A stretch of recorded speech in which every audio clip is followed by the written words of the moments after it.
తండ్రులైతే విశ్వాసమందు వారు ఉండి దేవుని మీద ఆధారపడి, ఏ తండ్రులైతే తన కుటుంబాన్ని లీడ్ చేస్తున్నారో అలాంటి కుటుంబాలు భూమి మీద ఆశీర్వదించబడ్డాయి.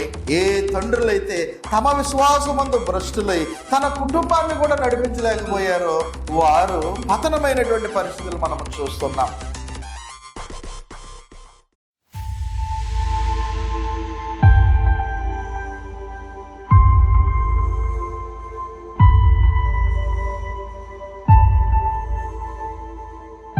అందరికీ వందనాలు. ఒక అంశాన్ని మనము ఆలోచన చేసుకుని పోతున్నాం. ప్రసంగ వాక్యం చదివారు, ఎఫెసీ 6:4. 1వ వచనం నుండి అందరికీ అవి కంఠస్థం వచ్చిన మాటలే. సండే స్కూల్స్లో అవి బాగా కంఠస్థం చేయించినటువంటివే. 1వ వచనం నుండి, పిల్లలారా ప్రభువునందు మీ తల్లిదండ్రులకు విధేయులయుండుడి, ఇది ధర్మమే. నీకు మేలు కలుగునట్లు నీ తండ్రిని తల్లిని సన్మానించుము, అప్పుడు నీవు భూమి మీద దీర్ఘాయుష్మంతుడివై యుందువు అన్నాక తండ్రులతో అంటున్నాడు, తండ్రులారా మీ పిల్లలకు కోపము రేపక ప్రభు యొక్క బోధలోను తర్వాత శిక్ష అనగా శిక్షణలోను వారిని పెంచుడి అన్నాడు. ఈ మాటనే నేను ఈరోజు ఒక అంశముగా మలుచుకుంటున్నాను. తండ్రుల యొక్క పాత్ర కుటుంబంలో చాలా ప్రాముఖ్యమైనది. తండ్రి లేకపోతే ఏది, ఎందుకంటే తండ్రి అనేవాడు జనకుడు, సృష్టికి తన సంతానమునకు కారకుడు తండ్రి. ఈ పోలిక మన సృష్టికర్త అయిన దేవునిని బట్టి పోల్చినప్పుడు కూడా దేవునిని మనము ఏమని సంబోధిస్తామంటే తండ్రి అంటాం. పరమ తండ్రి మన దేవుడు. ఎందుకంటే ఆయన ద్వారానే సమస్తమును కూడా కలిగి ఉన్నవి. ఆయన సంకల్పం ఉంది, సంకల్పాన్ని బట్టి ఆయన సర్వ సృష్టిని నిర్మించాడు. గత వారం మనం నేర్చుకున్నాం ఒక అంశం దీనికి రిలేటెడ్. ఏంటమ్మది? పోయిన వారం నేర్చుకున్న అంశం ఎవరికైనా గుర్తుందా? దేవుని సంకల్పమును అనుసరించున్న తన చిత్తం. దేవుని చిత్తం ఏంటి, దేవుని సంకల్పం ఏంటి అనేటువంటివి అవి రెండు ఒకదానికొకటి ఎలాగా అనుసంధానమై ఉన్నవో ఆ దేవుని చిత్తమును మనుష్యుడు పాటించడం ద్వారా ఏ విధమైన మేలు పొందగలడో చూసాం. అలాంటి దేవుడు తాను ఏదైతే సంకల్పించి ఉన్నాడో దానిని అనుసరించి సమస్తమును నెరవేరుస్తున్నాడు. ఇందులో తండ్రి పాత్ర స్పష్టంగా ఉంటుంది. అలాగే భౌతికమైనటువంటి కుటుంబాలని కూడా దేవుడు ఏర్పాటు చేసి కుటుంబానికి శిరస్సుగా ఎవరిని దేవుడు పెట్టాడనంటే తండ్రిని పెట్టాడు. తల్లి పాత్ర లేదని కాదు, తల్లి ఉన్నప్పటికీ కూడా తండ్రి కాస్త ఎక్కువ బాధ్యతను కలిగి ఉంటాడు. ప్రియ సోదరులారా, సహోదరులారా, ఈరోజు సమాజంలో మనము చూసినట్లయితే ఏ కుటుంబంలో తండ్రి యొక్క పాత్ర విశ్వాసమును విడిచి బాధ్యతను విడిచి ఏ తండ్రులైతే ఉంటారో అలాంటి కుటుంబాలు విచ్ఛిన్నమవుతున్నాయి. అలాంటి కుటుంబ భారము పాపం తల్లి మీదే పడటము ద్వారా ఆమె ఎన్నో కష్టాలని తన హృదయంలో భరిస్తూ నడుస్తూ ఉంటుంది. చాలామంది పురుషులు ఈరోజు సమాజంలో చూస్తే వారికి ఉండే వ్యసనాలను బట్టి, వారికి ఉండేటువంటి దురాశలను బట్టి తమ చేతులారా తమ కుటుంబాలని పాడు చేసుకునేటువంటి వారు ఉన్నారు. మన వాక్యాన్ని బట్టి ఆధారపడి మాట్లాడితే తండ్రులది ఏముందండి, తల్లులే కదా.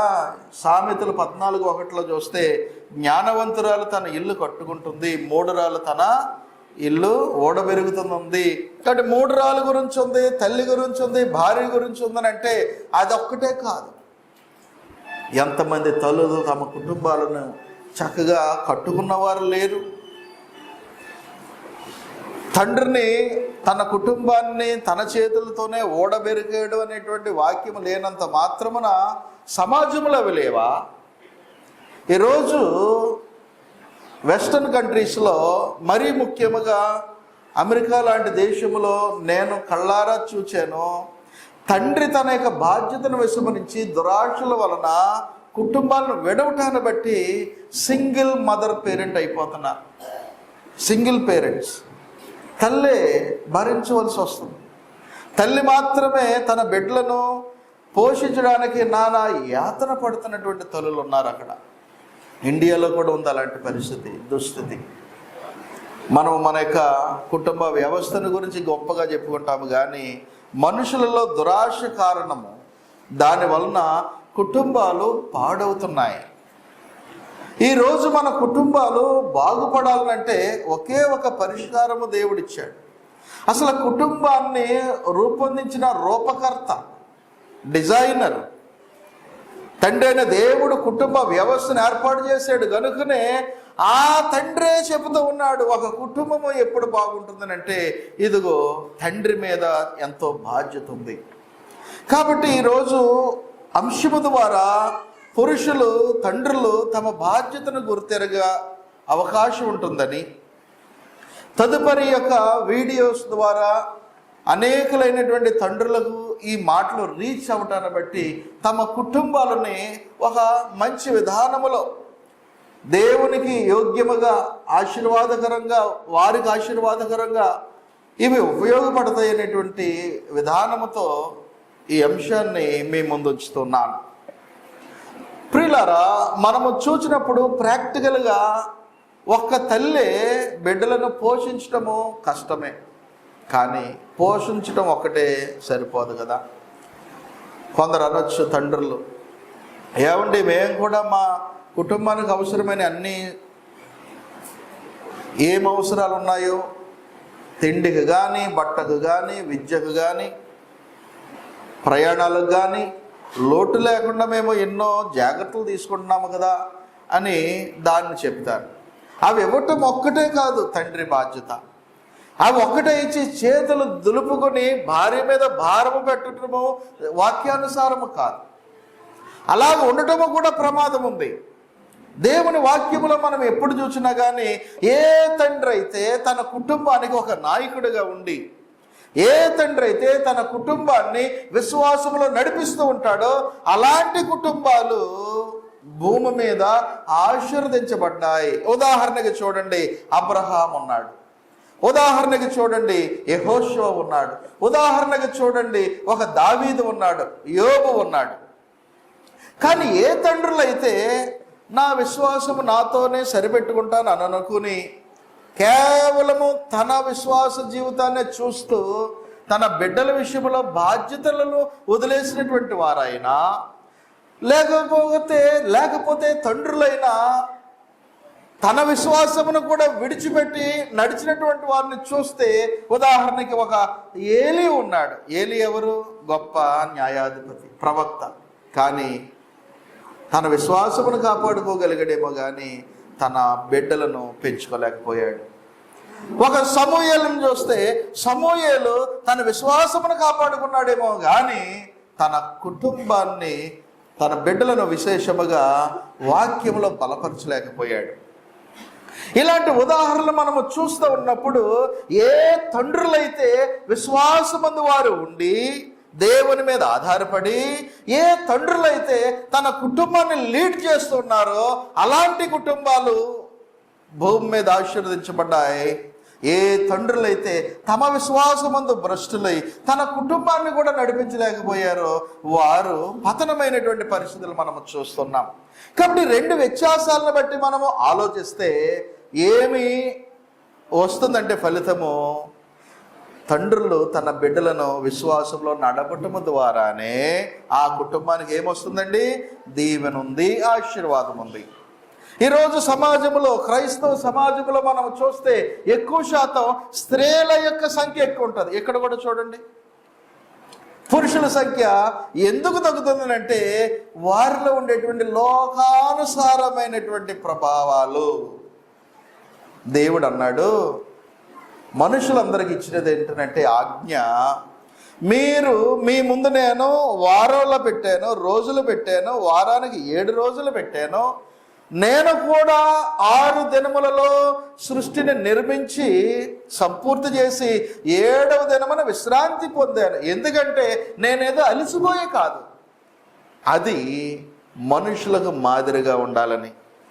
అందుకనే దేవుడు ఏమన్నాడంటే మనుషులతో మీరు 6 దినాలు కష్టపడండి, కానీ 7వ దినమును విశ్రాంతి దినముగా ఆచరించండి.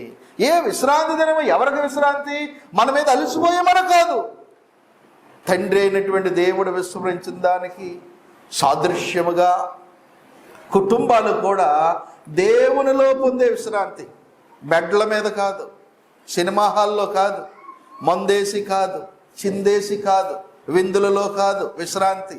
అవి కాదు విశ్రాంతి అంటే దేవుని సన్నిధిలో మన హృదయాలు నెమ్మదికరమైనటువంటి స్థితిలోనికి వచ్చేది వాక్యమును బట్టి. మన హృదయాలు ఎప్పుడైతే నిమ్మళమవుతాయో లోక ప్రభావాలను బట్టి అలజడి రేగుతున్నటువంటి లోకములో నుండి మన యొక్క హృదయాలకు విశ్రాంతి వాక్యము ద్వారానే. కానీ ఈ రోజున తండ్రులు ఆదివారాన్ని హోలీడే నల్లా, హాలిడే, జాలిడే అని భావిస్తున్నారు. కనుకనే చాలా శాతము తండ్రులే ఏమవుతున్నారమ్మా, దేవుని సన్నిధికి దూరమయ్యే పరిస్థితులు ఉన్నాయి. ఎవరైనా ఉన్నారో మీ కుటుంబాల్లో ఆలోచన చేసుకోండి. ఎవరైనా ఉంటే, ఎందుకంటే ఇది అందరికీ వర్తించే వాక్యం అండి. ఒకరు కాదు, ఇద్దరు కాదు కదా, మన అందరము కూడా విశ్లేషించుకోవాలి, అందరము కూడా. అందుకనే మనం ఈ రోజున పతనమవుతున్న కుటుంబ వ్యవస్థ సరయ్యేది తండ్రి మరలా తన పాత్రలోనికి రావటం ద్వారా. ఒక తండ్రి దేవుని యొక్క చిత్తమునకు విలువిచ్చి వాక్యానికి లోబడటము ద్వారానే అనేటువంటి విషయాన్ని మీకు తెలియజేస్తున్నాను. అందుకనే ఎఫెసీ 6:4 అంటున్నాడు, ఏమంటున్నాడమ్మా? తండ్రులారా మీ పిల్లలకు కోపము రేపక. కోపము రేపకంటే కోపము రావద్దా? కోపము రాదా? బెత్తం వాడమన్నాడు కదా సామెతల్లో చూస్తే. మరి కోపం రాకుండానే ఎవడన్నా బెత్తం వాడతాడా? కోపము రేపగానంటే వారు రివర్స్ అయ్యేలాగా కాకుండా, అతి శిక్షణలో కాకుండా, ఎంతవరకు వారిని మనము నడిపించాలో గద్దించాలో ఆ లిమిట్ క్రాస్ అవ్వకుండా. ఎందుకన్నాడంటే పూర్వకాలం నుండి మనం చూస్తుంటే తండ్రికి చిర్రెత్తుకు వచ్చింది అనుకోండి, ఆయన భార్య వీపన్న మోత మోగిపోద్ది, లేదంటే పిల్లల మీద కూడా. మొన్న నేను చదివాను, ఒక మూర్ఖుడు తన భార్యతో గొడవపడి, భార్యతో విడిపోయే ఉద్దేశం ఉందేమో, ఆవిడని చితక్కొట్టి 9 నెలల కుమారుడిని వాడే చంపేశాడు. ఏం తండ్రాడు? అలాంటి వాడు తండ్రి అవుతాడా? అంటే పిల్లలకు అన్నవాడు అందులో తండ్రి అవ్వడు. Maybe he will be a biological father, not an emotional father. ఎందుకంటే తండ్రి తత్వము, ఫాదర్హుడ్ అనేది ఎంతో గొప్పది, పవిత్రమైనది. అలాంటి తండ్రులు ఏ స్థాయిలో ఉన్నా, ఏ మార్గంలో ఉన్నా, ఏ విశ్వాసములు ఉన్నా, ఏ మతములు ఉన్నా కానీ వారిని అప్రిషియేట్ చేయాలి. ఎందుకంటే తండ్రి బాధ్యత మతాన్ని బట్టి లేదు, దేవుడు ఏర్పరిచింది, దానిని అవలంబించడము గొప్ప లక్షణం. కనుకనే ఇప్పుడు మనము కొన్ని మూలాంశాలను చూస్తూ ముందుకు వెళదాం. చూడండి, సామెతల గ్రంథము 4వ అధ్యాయానికి వెళితే, సామెతలు 4వ అధ్యాయంలో అద్భుతమైనటువంటి మాటలను రాశాడు. ఎవరు? సొలొమోను. తన తండ్రి ఒక ఆయన ఉన్నాడు. ఎవరండి బయలాజికల్ ఫాదర్? ఎవరు? సొలొమోను యొక్క తండ్రి ఎవరు చెప్పండి? సొలొమోను గారి తండ్రి ఎవరండి? దావీదు. దాన్ని బట్టే, ఆయన బట్టే రాస్తున్నాడు. ఏమని ఈయన రాస్తూ అంటున్నాడు, సామెతలు 4వ అధ్యాయము మొదటి నుండి చదువుతున్నాను. కుమారులారా తండ్రి ఉపదేశమును ఏం చేయమన్నాడు?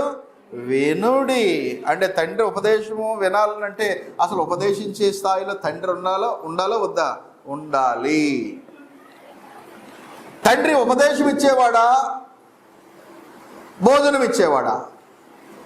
మనమైతే తండ్రి అంటే ఎవరనంటే ఆయన సంపాదించిందో వాళ్ళ భార్య చేతిలో పెట్టేస్తే, అమ్మ నువ్వు చూసుకో, ఏ కాలేజీ చూసుకో, పడు, ఇంకా మళ్ళా దీన్ని బట్టి దీనికి మించిన రూపాయి అడక్కు, అడిగామంటే బాగోదు అని కండిషన్ పెట్టటమా? తండ్రి అంటే కేవలము కడుపులు నింపడానికి అవసరమైన ఆహారమును మిగిలిన సదుపాయాలు ఇచ్చి ఓకే నా పని అయిపోయింది అంటమా? కాదు, అవన్నీ ఇస్తూనే ఇంకొకటి చేయాలంట. ఏంటో తెలుసా? ఉపదేశము చేయాలి. అందుకనే కుమారులారా తండ్రి ఉపదేశము వినుడి, మీరు వివేకమునందునట్లు ఆలకించండి. ఏం ఆలకించాలి? తండ్రి మాటను వినండి. అంటే తండ్రులు ఏ విధంగా ఉండాలండి? ఉపదేశించే స్థాయిలో ఉండాలి. పిల్లలు ఏదో చేసేస్తుంటే ఏమంటే అన్నీ మనం చెప్పలేటండి, వాళ్ళకి తెలియదేటండి అని వదిలేయకూడదు. వారికి తెలిసినా కానీ తండ్రి ఏం చేయాలంటే బోధిస్తూ ఉండాలి, చెప్పుతూ ఉండాలి, గుర్తు చేస్తూ ఉండాలి. ఏంట్రా మా డాడీకి చేదస్తం ఎక్కువైంది, ఇన్నిసార్లు చెప్తాడు, మాకు తెలియదా? 12 ఏళ్ళు వచ్చినాయి, 13 ఏళ్ళు వచ్చినాయి అనేసుకుంటున్నారు. 12, 13, 30 ఏళ్ళు వచ్చినా 40 ఏళ్ళు వచ్చినా గత కాలములో తండ్రి అంటే టెర్రర్. తండ్రి అంటే గతంలో అంతటి వినమ్రత ఉండేది. ఉదాహరణకు చూస్తే చాలామంది ఉన్నారు ఇక్కడే పెద్దలు, తండ్రులు కలిగినటువంటి వారు. నిన్న కొవ్వూరు ఒక సువార్థికుడు జ్ఞాపకార్థానికి వెళ్ళాం. ఆయన పేరు తానేటి భాస్కర్ రావు గారు. మావయ్య అని పిలుస్తాను నేను. ఆయన ఇంచుమించు 90 ఏళ్ళు దగ్గర ఉండగా చనిపోయాడు. సువార్థికుడు, బ్రిడ్జి దగ్గరనే ఉంటారనమాట, బ్రిడ్జిపేట. ఆయనకి 10 ఏళ్ల క్రితం వరకు వాళ్ళ అమ్మగారికి మంచం మీద ఉంటే ఆ వయసులో వాళ్ళ అమ్మని లాస్ట్ వరకు ఆయనే చూసుకున్నాడు. అంటే ఈయన తండ్రిగా ఉండి కూడా తన తల్లి ఎడల అంతటి ప్రేమ చూపించాడు. ఆవిడ మంచం మీద నుంచి ఒరే నువ్వు ఇంకా ఎలా చేయాలి అలా చేయాలని అంటే అవును అనేవాడు. ఏ వయసులోనండి? 70 ఏళ్ళు వచ్చినా కానీ. ఈరోజు 10, 15 ఏళ్ళు, 10 టీనేజ్ చూసా, నాకు నూనె మీసాలు వచ్చినాయి, చూసావా మెచ్యూర్ అయిపోయాను నేను. ఇలాంటి రెండింటిని బట్టి ఆడపిల్లలైనా మగపిల్లలైనా ఒకవేళ కొమ్ములు తెచ్చుకుంటే అది వాక్యానుసారము కాదు. అలాంటి తండ్రులు ఎంతమందో ఉన్నారు. నాకు తెలిసి సోమరాజు అంకుల్ గారు ఉన్నారు. వారి తండ్రి గారు, తాతయ్య గారు ముసలైన అంకులోళ్ళు ఇంట్లోనే ఉండేవారు. అంతటి పెద్ద ఆయన అంకుల్ గారే చూసేవారండి బెడ్ మీద తీసుకెళ్ళటం. వాళ్ళ అమ్మగారేమో వాళ్ళ తమ్ముడు గారి దగ్గర ఉండేవారు హైదరాబాద్లో. ఆ తండ్రి, ఈయన అంకులే పెద్దవారు అయితే వారి తండ్రి ముసలాయనని లాస్ట్ స్టేజ్ వరకు బాత్రూమ్కి వెళ్ళిన ఆయన పాడు చేసిన ఆ యొక్క మంచం అన్నీ కూడా అంకులు ఆంటీ గారు చేసుకున్నారు. ఈరోజు కుమారులు, బిడ్డలు తమ తండ్రులను ఒకవేళ ఉపదేశమును ఇవ్వని తండ్రి ఉన్నాడా? రాంగ్ అది. ఒకవేళ తండ్రి ఉపదేశమును పెడచెవిని పెట్టే పిల్లలు ఉన్నారా? అది కూడా రాంగ్. 3వ వచనంలో చూస్తే నా తండ్రికి నేను కుమారుణ్ణిగా ఉంటుని. ఎవరు మాట్లాడుతున్నారు? సొలొమోను మాట్లాడుతున్నాడు. ఏమ్మా వింటున్నారా? నా తండ్రికి నేను కుమారునిగా ఉంటుని, నా తల్లి దృష్టికి నేను సుకుమారుడినైన ఏక కుమారుడినై ఉంటుని. అంటే ముద్దు బిడ్డగా ఉన్నాను. ఆ తర్వాత అంటున్నాడు 4లో, ఆయన నాకు బోధించుచు నాతో ఇట్లనెను. ఎవరు అంటే తండ్రి అనేవాడు దావీదు రాజై ఉన్న రాజు కాకముందు కూడా కుమారులకు ఏం చేశాడంటే, ఇదిగో సొలొమోనే సాక్ష్యం ఇస్తున్నాడు. ఏమన్నాడు 4లో? ఆయన నాకు బోధించుచు దావీదు ఎట్లన్నాడంటే ఏమన్నాడు? నీ హృదయము పట్టుదలతో నా మాటలు పట్టుకొని నిమ్ము. ఒరే సొలొమోనా, నువ్వు పెద్ద ఎదుగుతున్నావు కదా, నీకు ఒక మాట చెప్పనా? నీ హృదయం ఎలా ఉండాలో తెలుసా? పట్టుదలగా ఉండాలి. ఏ విషయంలో పట్టుదల చెప్పండి? ఏ విషయంలో? మొండితనము కాదు. నీవు దేవుని యొక్క బోధలో నడవడానికి ఎలా ఉండాలి? పట్టుదలతో ఉండు. ఏమంటే ఎంతమంది తండ్రులు తన పిల్లలకి ఒరే నీవు భక్తి విషయంలో, విశ్వాసం విషయంలో నీవు చాలా నికార్సుగా ఉండాలి, పట్టుదలగా ఉండాలి అని బోధించిన వాళ్ళు ఎవరున్నారు? ఎవరున్నారా? తండ్రులారా ఆలోచించండి, ఆలోచించండి. అవసరం అది. ఎందుకో చెప్తున్నాను కదా, కుటుంబాలు బాగుపడాలంటే తల్లే కాదు, ఎవరు? తండ్రి. తల్లే కాదు. ఈ రోజున ప్రభుత్వాలు ఒంటరి మహిళలకు కూడా పెన్షన్ ఇచ్చేటప్పటికి అదో ఫ్యాషన్ అయిపోయింది కదా. ఒంటరి మహిళలకు అబ్బా ఆ కేటగిరీ పెట్టాక మా ఆయన నాతో ఉంటే ఎంత, లేకపోతే ఎంత, 1వ తారీఖు కల్లా వచ్చేస్తున్నాయి కదా డబ్బులు అనుకుంటున్నారేమో. నీవు పొందుకునేటువంటి ఆ డబ్బుల కంటే విలువైన దానిని కోల్పోతావు ఒకవేళ కావాలనే భర్తలను తండ్రులుగా ఉండకుండా ఎవరన్నా చేస్తే. కొంతమంది చాలా విచిత్రంగా ఉంటాయండి. భార్యాభర్తల గొడవలు ఎంతవరకు ఎఫెక్ట్ చేసేలాగా నిర్లక్ష్యంగా ఉంటున్నారంటే, కొందరు తల్లిదండ్రులు వారి బిడ్డల మీద ఎఫెక్ట్ పడేలాగా. వాళ్ళిద్దరూ కాంప్రమైజ్ అయిపోయారు అనుకోండి, తర్వాత ఎవరి భవిష్యత్తు బాగుంటుంది? పిల్లలు కదా. పిల్లల గురించి కూడా బాధ్యత లేకుండా చాలా పంతాలకి, చాలా పట్టింపులకి వెళ్ళేటువంటి వారు ఎంతమంది లేరు సమాజంలో. వాక్యము తెలిసిన వారు అసలు ఉండకూడదు. వారంటే వాక్యం తెలియకున్నారు. వాక్యము తెలిసినటువంటి వారు అలాగా వ్యవహరించకూడదు. నేను ఇలాంటి అంశాలన్నీ పుట్టినరోజులప్పుడు చెప్తాను, కానీ ఈరోజు ఎందుకో ఆరాధనలో నేను ఈ సబ్జెక్టు చెప్పాలని తలంచాను. 3 రోజుల క్రితమే మోరి పొలములో తండ్రి యొక్క బాధ్యతను గుర్తు చేశాను. కానీ అప్పటి నుంచి అనిపించింది మన సంఘంలో కూడా దీనిని నేను ఇవ్వాలి. పురుషులు తండ్రి బాధ్యత, ఒక పురుషుడి మీద బోళ్ళని ఉంటాయి. కొడుకు బాధ్యత ఉంది, భర్త బాధ్యత ఉంది, తండ్రి బాధ్యత ఉంది. రేపొద్దున వాళ్ళ పిల్లలకి పెళ్ళిళ్ళు చేస్తే మామగారి బాధ్యత ఉంటుంది.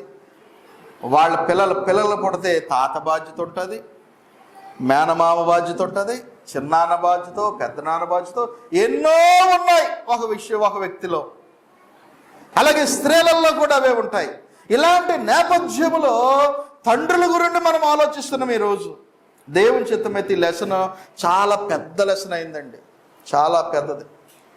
నిన్న రోజంతా కూర్చుంటే ఒక పెద్ద స్ట్రక్చర్ వచ్చింది లెసన్. దీని అంతటిని ఈ రోజే చెప్పాలంటే వెక్కసం అయిపోద్ది. స్థానికి మించి మీకు ఫీడింగ్ చేసినట్టయితే జీర్ణం ఒక వాంతి అయిపోతుంది, చూసారా అన్నం, అలాగా అయిపోద్ది. కనుక దీనిని నేను బహుశా ఈ అక్టోబర్ నెలలో కూడా దీన్ని పొడిగిస్తాను. ఉపయోగం అది, కొన్ని పార్ట్స్గా చెప్తాను. కనుక ఆలోచన చేయండి. ఇక్కడ అంటున్నాడు 4లో, ఆయన నాకు బోధించుచు నాతో ఇట్లైనను పట్టుకొని నిమ్మో. నా మాటలేంటి? దావీదు చెప్పిన మాటలు ఏ మాటలు అయి ఉంటాయి చెప్పండి? విశ్వాస సంబంధమైనవే. ఎన్నో మాటలు ఉండొచ్చు, కానీ ఇక్కడ పర్టికులర్గా ఇక్కడ రాస్తున్నాడు ఏ మాటలు అవి ఉండాలి? భక్తి సంబంధమైనవి, విశ్వాస సంబంధమైన మాటలే ఇక్కడ చెప్తున్నాడు. కనుకనే నా మాటలను పట్టుదలతో పట్టుకో, అంటే నీ హృదయంలో భద్రం చేసుకో, వాటిని బట్టి నీవు నడు. ఎందుకంటే కుమారుడా, నీవు ఈ వయసులో ఆ మాటలకు విలువిస్తే భవిష్యత్తులో నీ జీవితము ఎంతో ఆశీర్వాదకరంగా ఉంటుంది. నీవు నీ పిల్లల్ని మరలా ఆ విధంగా పెంచేటువంటి అవకాశం ఉంటుంది అని చెప్తున్నాడు. ఆ తర్వాత చూడండి 3వ లైన్లో, నా ఆజ్ఞలను గై కొనిన ఎడల నీవేమవుతావు? బ్రతుకుదువు. ఇంకా క్రిందకి చదివితే ఎన్నో ఉన్నాయి. బ్రతకటం ఏంటి? ఆహారాన్ని బట్టి కదా మనుషుడు బ్రతకాలి, మాటలను బట్టి కూడా బ్రతుకుతాడా? మాటలను బట్టే బ్రతుకుతాడు. అవి ఏ మాటలు అయి ఉండాలనంటే మనుషుల యొక్క చమత్కార కల్పన వల్ల కలిగిన మాటలు కాదు, కానీ దేవుని మాటలు అయి ఉండాలి. చూడండి, ప్రభువుని సాతానుడు శోధిస్తూ, నీవు నిజముగా దేవుని కుమారుడు అయితే రాళ్లను రొట్టెలుగా చేసుకుని తిను అంటే, ప్రభువారు నిజమే తింటే ఆకలి తీరుతుందేమో, కానీ మనుషుడు దాని వలన మాత్రమే జీవించడానికి. ఏమన్నారు ప్రభువారు?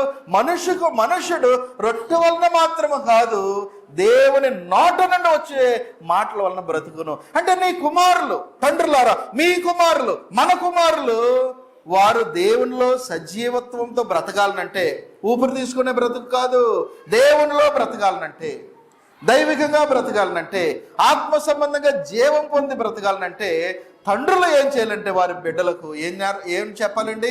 మంచి బోధలు బోధించాలి, విశ్వాసమును నేర్పాలి, దేవుని మాటలను వారు పట్టుకునేలా చేయాలి. ఆ దేవుని మాటలు వారిని ఏం చేస్తాయి? బ్రతికిస్తాయి. ఈ రోజు అది చెప్పట్లేదు కనుకనే చాలా మంది పిల్లలు తండ్రులేమో దేవునిలో ఉంటే బిడ్డలేమో అన్యులుగా లేరా?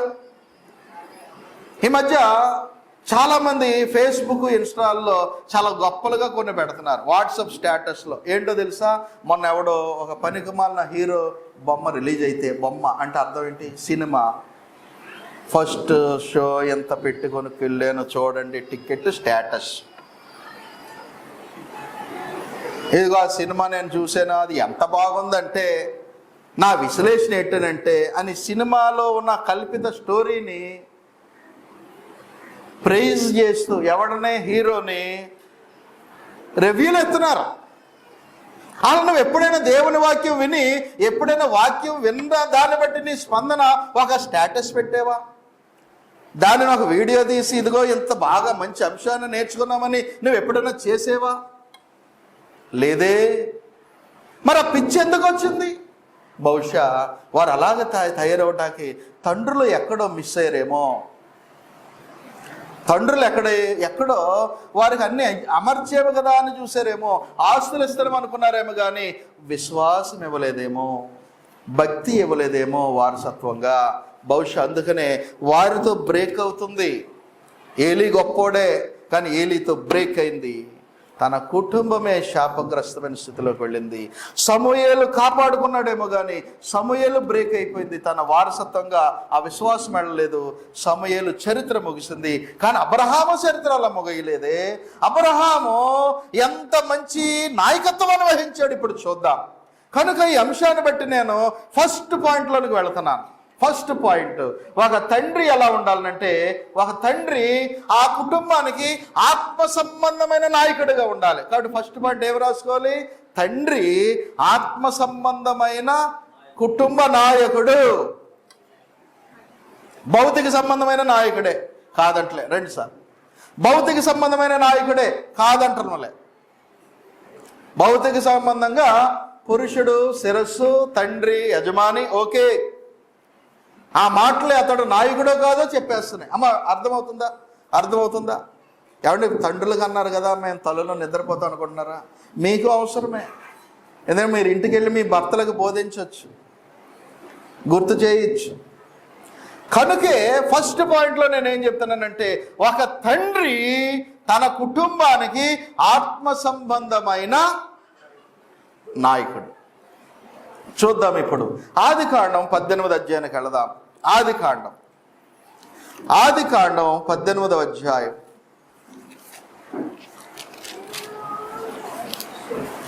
ఆదికాండం 18వ అధ్యాయంలో మనము చూస్తే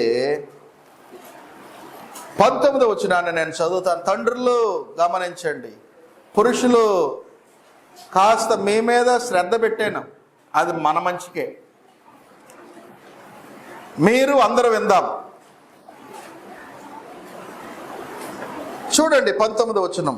ఎట్లనగా యెహోవా అబ్రహామును గూర్చి చెప్పినది అతనికి కలుగజేయనట్లు తన తర్వాత అబ్రహాముకి దేవుడు చెప్పిన కలగాలంటే, వాగ్దానాలు నెరవేరాలంటే అబ్రహాము ఏం చేసినట్ట దేవుడు చెప్తున్నాడు, చెప్పాలి, మీరే వెనకాలన్నాను. తన తరువాత తన పిల్లలను, తన ఇంటి వారిని నీతిని న్యాయమును జరిగించుచు యెహోవా మార్గమును గైకొనుటకు అతడు వారికి ఆజ్ఞాపించడం లేదా? చూసారు అబ్రహాము చేసిన ఎంత గొప్ప పని అండి. అబ్రహాం అంట తన కుటుంబము, తన పిల్లలను, తన ఇంటివారు అంటే తన ఇంటిలో ఎంతమంది అయితే ఉన్నారో దాసీలతో సహా, తన ఇంటిలో ఎంతమంది ఉన్నారో తన యొక్క బంధువర్గంతో సహా, తన పిల్లలు ఎంతమంది అయితే ఉన్నారో, వాగ్దాన పుత్రుడు, అంతకంటే ముందు భౌతికంగా కలిగినటువంటి వాడు ఎవరైతే ఉన్నారో వారందరికీ సహా దేవుడే చెప్తున్నాడు. అబ్రహాము ఆజ్ఞాపించడం లేదా? ఏ రాంబాబు చెప్పండి, నన్ను అడుగుతారేటన్నా, నాకు ఇంకా పెళ్ళే కాలేదు, మంచి సంబంధం చూస్తే చేసుకుని తండ్రిని అవుదాం అనుకుంటున్నాను, ముందు ఆ పని చేయండి అంటున్నాడు. జాన్ బాబు గారు చెప్తారు ఆయన గురించి. సరే చూద్దాం, మంచి సంబంధం వెతుకుదాం. కానీ తండ్రిగా అబ్రహాము ఎలా నడిచాడో ఎవరిచ్చారు ఇక్కడ స్టేట్మెంట్ చెప్పండి? సాక్షాత్తు తండ్రి అయిన దేవుడని యెహోవా అంటున్నాడు అబ్రహాముతో, అతనికి నేను ఏమైతే ఆజ్ఞాపించానో అవన్నీ కలుగుతాయి. ఏమవి?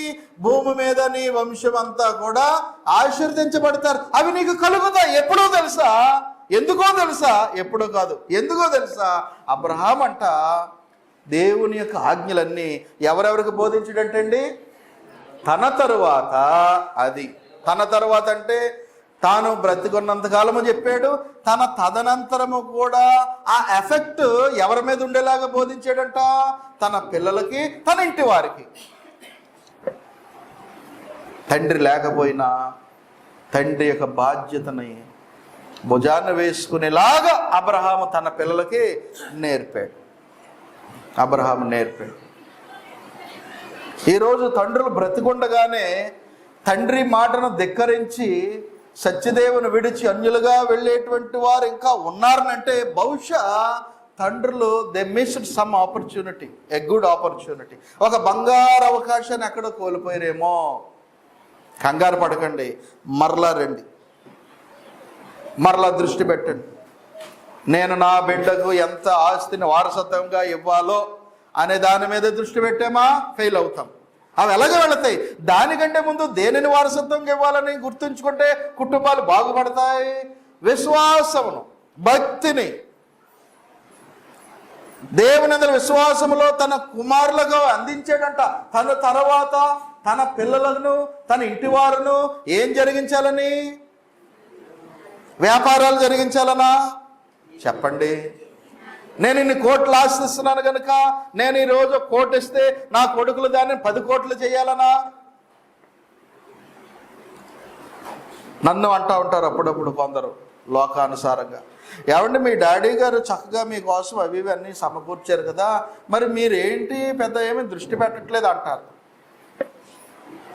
వాటితో పాటు విశ్వాసం నేర్పారు, సేవకులను చేశారు. అదండి, మీరు అది చూడాలి. మేము కూడా మా పిల్లల విషయంలో అదే చేయబోతున్నాం. మనం ఆస్తులు అనేది ఆటోమేటిక్గా వెళతాయి. తండ్రి అనే పదం వచ్చిందా, నిజమైన కుమారుడైతే తండ్రి ఇవ్వకపోయినా రేపొద్దున వాళ్ళ పిల్లలకి ఆస్తులు ఏమవుతాయండి? బదిలీ అయిపోతాయి ఆటోమేటికల్,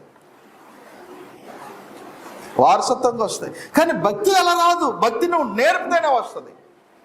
భక్తి అలా రాదు, నీవు వారిని నడిపించడాన్ని బట్టే వస్తుంది. అందుకని సొలొమోను అన్నాడు కదా సామెతలు 4లో, తండ్రి బోధను మాటలను పట్టుకో పట్టుదలతో.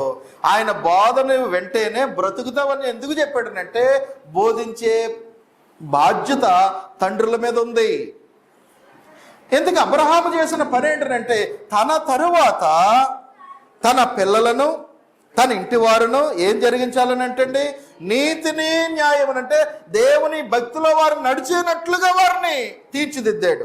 నీతిని, న్యాయమును జరిగించుచు యెహోవా మార్గమును గైకొనుటకు అతడు వారికి ఆజ్ఞ. కాబట్టి నీతి న్యాయం జరిగిస్తూ ఏ మార్గమును అనుసరించాలని? లోక మర్యాదనా, లోకాశలనా, లోకంలో ఉన్న వ్యాపారాలనా, డబ్బు ఎలా సంపాదించాలేవా? No no no no no. అవి ఎలాగ సమాజం నేర్పుతుంది, విద్య నేర్పుతుంది. కానీ నీవు నేర్పాల్సింది అవి కాదు, అవి తర్వాత. దానికంటే ముందు నీతిని, న్యాయమును, అలాగే యెహోవా మార్గమును గైకొనుటకు వారికి ఆజ్ఞాపించినట్లు దేవుడు అంటున్నాడు, నేను అతనిని ఎరిగి ఉన్నాను. అంటే అబ్రహాం ఆ పని చేసాడో లేదో ఎవరు సాక్ష్యం ఇస్తున్నారమ్మా? అబ్రహాము గారు చెప్పుకుంటలే, దేవుడు చెప్తున్నాడు. చూడండి ఎందుకు అబ్రహాము చేసిన పని ఏంటో ఒకసారి చూద్దాం. 12వ అధ్యాయానికి వెళదాం ఒకసారి. ఆదికాండం 12వ అధ్యాయం. ఆదికాండం 12వ అధ్యాయం. అబ్రహాము ఎంత విశ్వాసములో నడిచాడో చూడండి. దేవుడు అబ్రహామును బట్టి ఏమి ఆశించాడో అది నెరవేర్చాడు. ఈరోజు అబ్రహాము విషయంలో దేవుడు ఏం ఆశించాడో మన నుండి, తండ్రుల నుండి దేవుడు ఆశించడా? ఏమా చెప్పండి సోదరులారా, చెప్పండి. అబ్రహాము నందు దేవుడు ఏం ఆశించాడో అది ఈరోజు మనల్ని ఉద్దేశించి దేవుడు ఆశించటం లేదా? దేవుని ఆశయం తెలుసుకుంటే ఒక తండ్రిగా దేవుని ఆశయం తెలుసుకుంటే ఒక పురుషునిగా, కుటుంబ యజమానునిగా. ఎందుకంటే నీ కుటుంబానికి, మీ కుటుంబాలకు ఆత్మ సంబంధమైన నాయకుడు ఎవరు? తండ్రి. చూడండి 12వ అధ్యాయము 7-8 వచనాలు చదువుతాను. అబ్రహాము అలా నడవడానికి కారణం ఏంటంటే ఆయన ఎక్కడికి వెళ్ళినా దేవునికి లోబడి కృతజ్ఞతగా జీవించాడు కనుకనే. చూడండి 7వ వచనం చదువుతాను. యెహోవా అబ్రహామునకు ప్రత్యక్షమై ఏమన్నాడు? నీ సంతానమునకు ఈ దేశమును ఇచ్చేదను అని చెప్పగా అతడు తనకు ప్రత్యక్షమైన యెహోవాకు ఏం చేసినట్ట? ఒక బలిపీఠము కట్టాడు. 8 చదువుతున్నాను. అక్కడి నుండి అతడు బయలుదేరి బేతేలునకు తూర్పున ఉన్న కొండకు చేరి పడమటనున్న బేతేలునకును తూర్పుననున్న హాయికి మధ్యన గుడారము వేసి అక్కడ కూడా ఏం చేశాడు? యెహోవాకు బలిపీఠము కట్టి యెహోవా నామమున ప్రార్థన చేశాడు. ఓకే, ఇప్పుడు 13వ అధ్యాయానికి వెళదాం. 13వ అధ్యాయం 18వ వచనం చూడండి, లాస్ట్ వచనం. అప్పుడు అబ్రాము తన గుడారము తీసి హెబ్రోనులోనున్న మమ్రే దగ్గరనున్న సింధూర వృక్షములో దిగి అక్కడ యెహోవాకు. ఇక్కడ మీరు ఈ 3 వచనాలు చదివితే కామన్ పాయింట్ ఏం కనిపిస్తుంది చెప్పండి? కామన్ పాయింట్ ఏంటి? ఎక్కడికి వెళ్ళినా అక్కడ ఏం చేసాడు? ఫస్ట్ బలిపీఠం కట్టడం విచిత్రమా అని అడగచ్చు. అంటే ఆయన ఎక్కడికి వెళ్ళినా ఫస్ట్ ఎవరికి కృతజ్ఞత చూపాడు? దేవునికి. ఇప్పుడు ఆ కుటుంబం బలిపీఠం కట్టి బలి అర్పించడం అంటే అది ఒక్కడు చేసే పనా? కుటుంబం అందరూ కలిసి వస్తేనే చేయగలడా? బలి ఇవ్వటం అంటే చిన్నది కాదండి, అవునా? కోడులను, ఎడ్లను ఎంత పెద్దవి, వాటిని బలి ఇవ్వాలి, దానిని అర్పణగా అర్పించాలి. దహన బలిని అంటే కుటుంబం అంతా ఇన్వాల్వ్ చేశాడు. అంటే అబ్రహాము ఎక్కడ వెళ్ళినా ఫస్ట్ ఎవరికి ప్రాధాన్యత ఇచ్చాడు? దేవునికి. అడుగడుగున ఆయన ఒక చోట అడుగు తీసి ఒక చోట అడుగు పెట్టాడా? యెహోవా పేరున బలర్పించాడు. అంటే తన విశ్వాసమును, కృతజ్ఞతను దేవునితో అనుసంధానము చేస్తూ నడిపించాడు. కాబట్టి వాటిని చూస్తూ పెరిగినటువంటి పిల్లలు ఎలా నడుచుంటారండి? ఖచ్చితంగా అదే త్రోవ. ఈరోజు ఒక సామెత నాకు గుర్తొస్తుంది.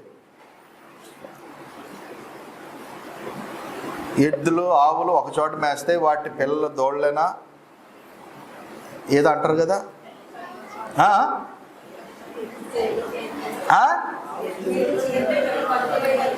అదండి, దాన్ని ఏమంటారండి?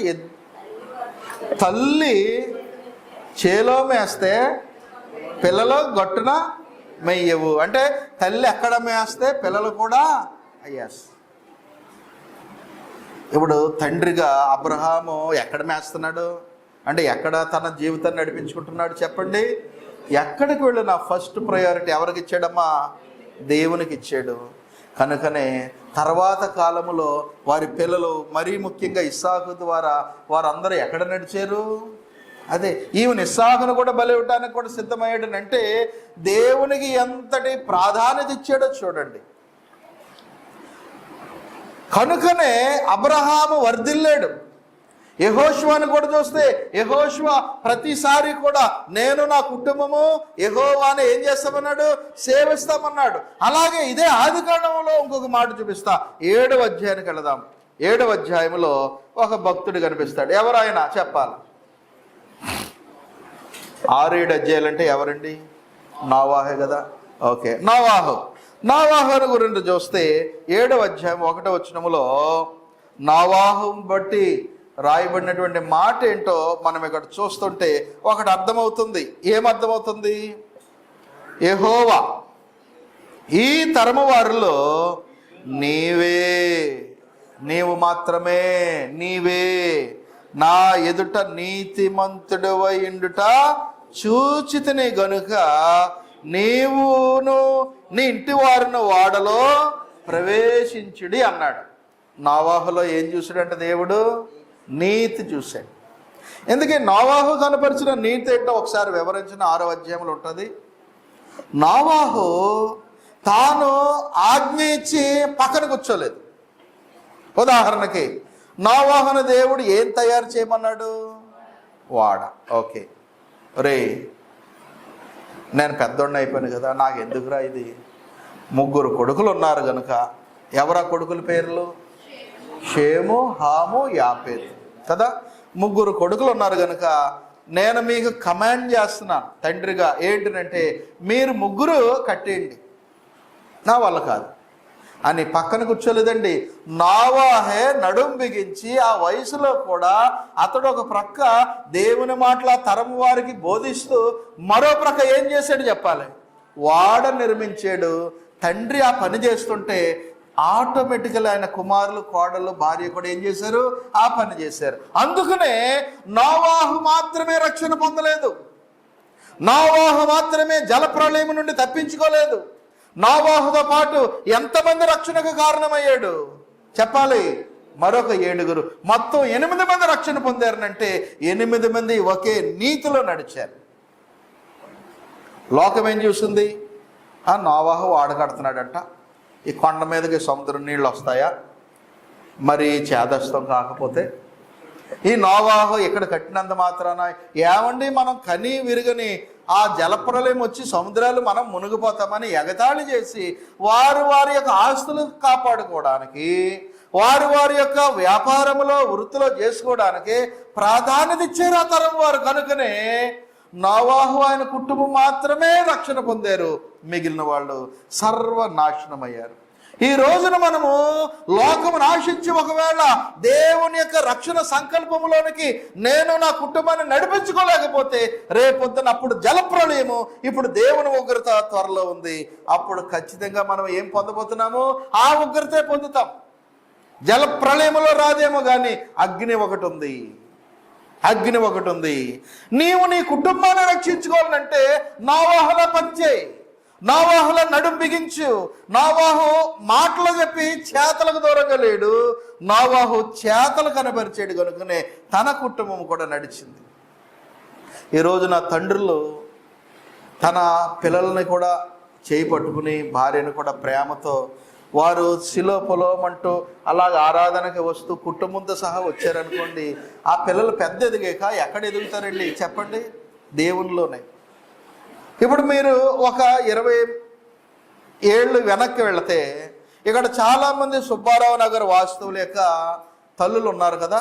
ఓకే, మీ పిల్లలు ఈ తరములో వారు పెద్ద ఎదిగి పెళ్ళిళ్ళు చేసుకుని పిల్లలు కన్నాక ఆ పిల్లలు మగవాళ్ళందరూ దేవుని సన్నిధిలో రాగలుగుతున్నారా? ఎంతమంది వస్తున్నారు చెప్పండి?